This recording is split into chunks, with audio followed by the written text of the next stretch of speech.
Friend, welcome to company law education and appeal series.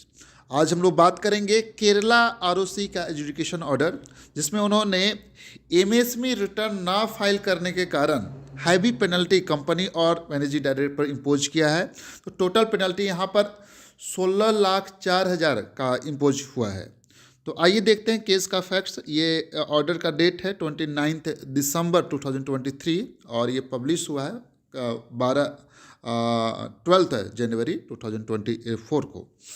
तो ये case है in the matter of the blissful garment private limited for violation of section 405 subsection 4 and company is furnishing on information about payment to micro and small enterprises suppliers order 2019। Company जो है उसका register office Kerala में है और as per MCA record. और facts जो case का है, तो इसमें एक ये था कि कंपनी पे एक सप्लायर जिसका नाम है तुलिप इलास्टिक प्राइवेट लिमिटेड, उसने कंप्लेन रेज किया था और उसको देखते हुए यहाँ पर उसने कंप्लेन में ये कहा कि जो ये कंपनी है जो रजिस्टर्ड एमएसएमई कंपनी है और इसका बिजनेस है मेटलाइज यार्न या गिम्प्ड यार्न का, एंड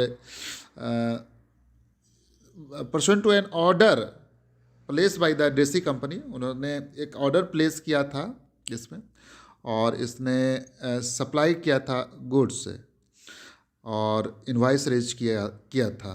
अब ये है कि इसमें जो आउटस्टैंडिंग है उसके लिए कंपनी जो है मतलब ऑब्लाइज है एज पर द लॉ कि वो फॉर्म एमएसएमई में इसको आउटस्टैंडिंग अमाउंट को इसको मतलब मेंशन करे। इसके साथ ही कितना दिन का डिले है, number of the delay.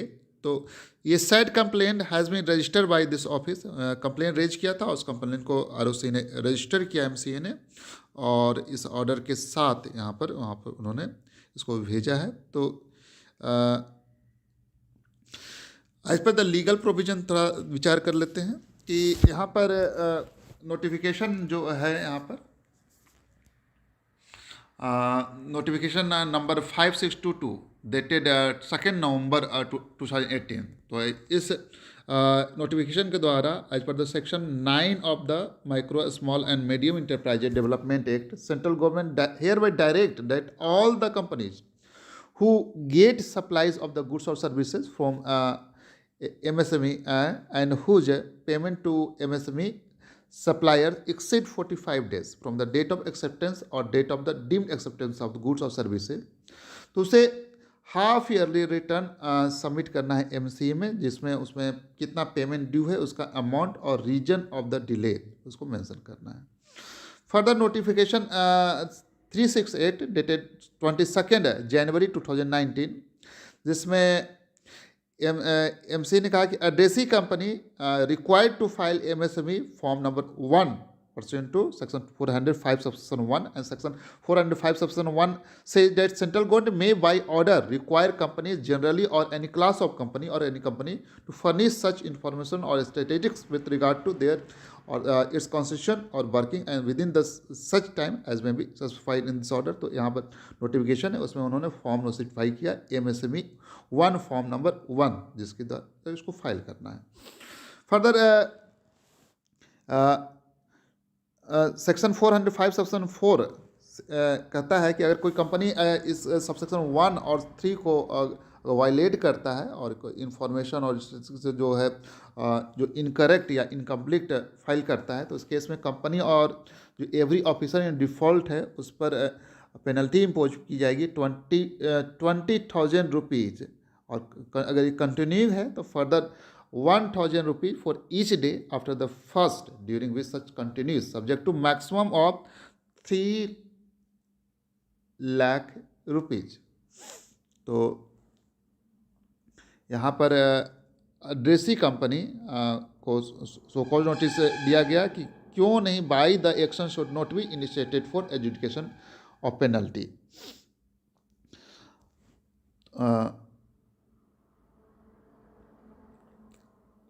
There is the non-compliance of the requirement of section 405 subsection 1 and respective rules within 15 days from the date of receipt of this notice, उसको जवाब देने के लिए कहा गया.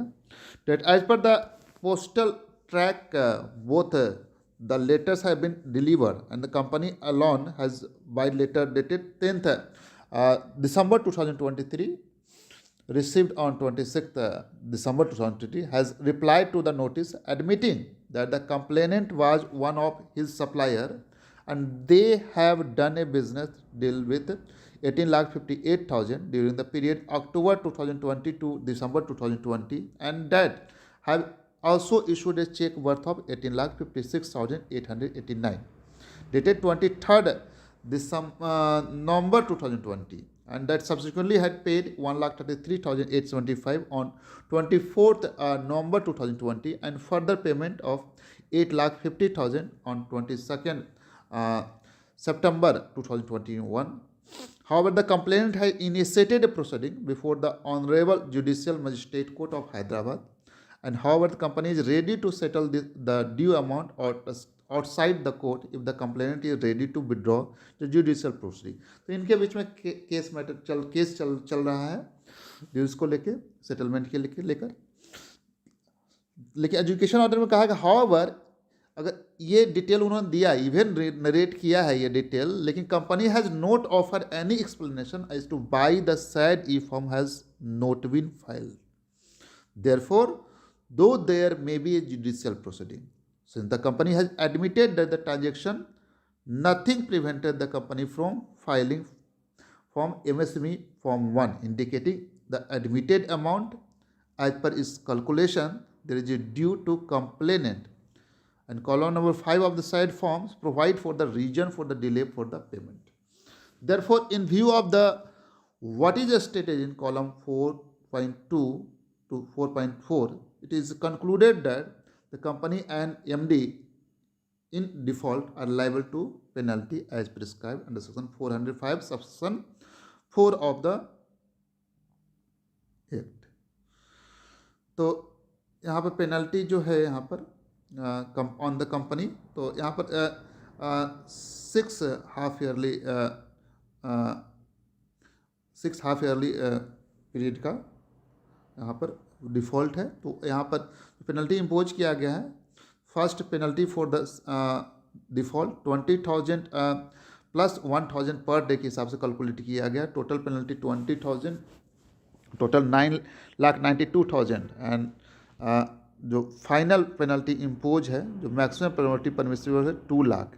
लेकिन यहाँ पर सेक्शन में जो है यहाँ पर हमारा 3 लाख दिया हुआ है, लेकिन यहाँ पर उन्होंने 2 लाख कैलकुलेट किया है और 1 lakh on the managing director for 1 half year default. And इसी तरह सिमिलरली फिर next half yearly default calculate किया है उन्होंने 2 लाख और 1 lakh each, 1 lakh 2 lakh on company and 1 lakh on managing director. And last जो डेट है, जो अभी लेटेस्ट जो फॉल कर रहा है क्वार्टर, उसके लिए 54,500 on company and 54,500 on managing director. Total यहाँ पर 16,04,000 का पेनल्टी इम्पोज किया गया है. और बोला गया है कि penalty is commensurate with the aforesaid failures है एंड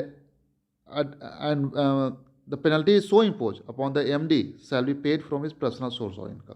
और एमडी पर जो पेनल्टी इम्पोज किया है उसको अपने पर्सनल सोर्स और इनकम से उसको पे करना है. वो कंपनी का के द्वारा नहीं, कंपनी अपना पेनल्टी पे करेगा, मैनेजिंग डायरेक्टर अपना पेनल्टी पे करेगा. इट इज़ द 8,02,000 का पेनल्टी पर अपने एमडी को पर्सनली पे करना है. फर्दर यहाँ पर पेनल्टी अगर नहीं है तो पेनल्टी अगर पे नहीं करती है विद इन द टाइम तो सेक्शन 454 सेक्शन 8 अटैक्ट होगा. और यहाँ पर अपील का जो प्रोसीजर है उसको यहाँ पर मेंशन किया गया है. Thank you so much for watching this update. तो please careful for filing in MSME 1 form, क्योंकि जनरली ये मिस्टेक हो रहे हैं कंपनी के द्वारा. Thank you so much.